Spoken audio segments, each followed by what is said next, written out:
immediately follow it with the glove snap, doing that same motion with the ball. Hold, pop, hold that angle, all of a sudden do the release point, do the snap. Okay. Working with kids, get them to arm whip without a ball first. Nice relaxed arm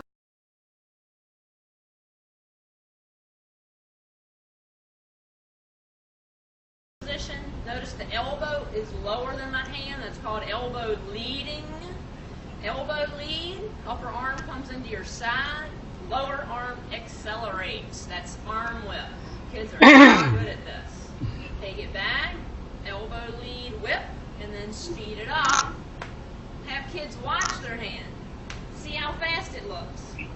Once it looks fast, add a ball. Have them just to throw it into the net. Let them look at their hand. Do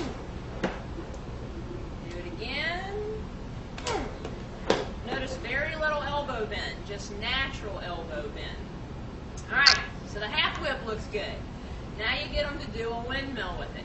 Get them to stay loose. Windmill, whip. Windmill, whip. See if they're feeling it, and then add a ball.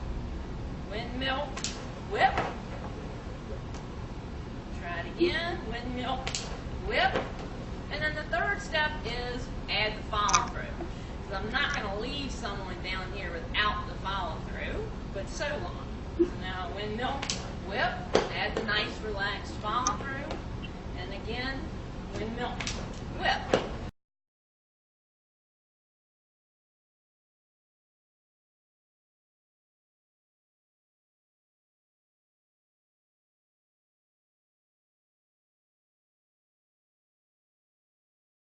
Sarah to create her arm circle. And what I've done is I started Sarah here at what we call the 6 o'clock position. She's done her arm backswing and is coming forward and is at 6 o'clock. So we're going to start the clock there. You can see in the upper left-hand corner there's a clock up there that's at 0.000 seconds. This film rate is 300 frames a second, and the clock on this motion analysis is set for a 30 frame rate video. So what you'll have to do is actually take the decimal point here and move it one place to the left to get the hundredths of a second that it takes for this arm circle. So what we're going to do is we're going to roll Sarah forward and see if we can't get her up close to the 3 o'clock position and see how long that takes.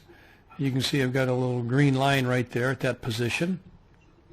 And you can see it took 0.1234 of a second to get to the 3 o'clock position. All right, and then we're going to move her up to the 12 o'clock position, straight overhead, and see if we can stop her there. One more. Okay, so that's 0.2202 of a second. And what you'll note there is from the 3 o'clock position to that 12 o'clock position took 0.0968 of a second. So the arm actually, the arm speed increased a little from where it was when it went 6 to 3. So the 3 to 12 increased a little. Now let's watch it as it goes down to the 9 o'clock position. And we'll get it, roll it down there. Okay, and you can see stopping there with the ball at 9 o'clock, it's 0.3336 of a second.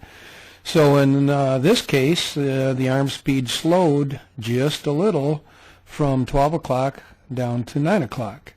Okay, ever so slightly. It took 0.1134 of a second to move from 12 o'clock to 9 o'clock.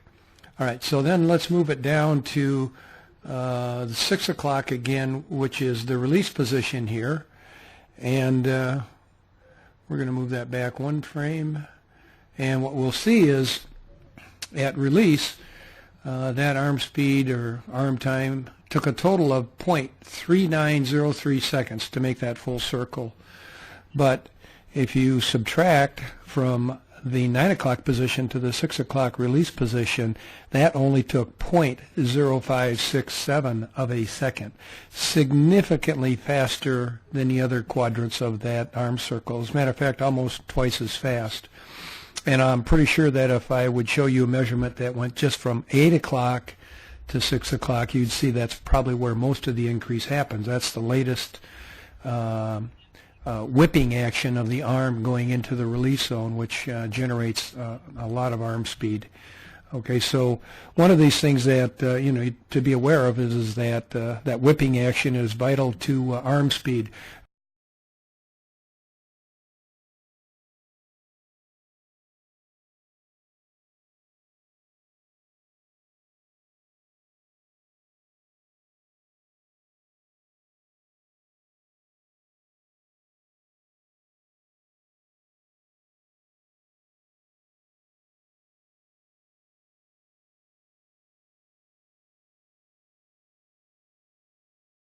Hope you enjoyed this.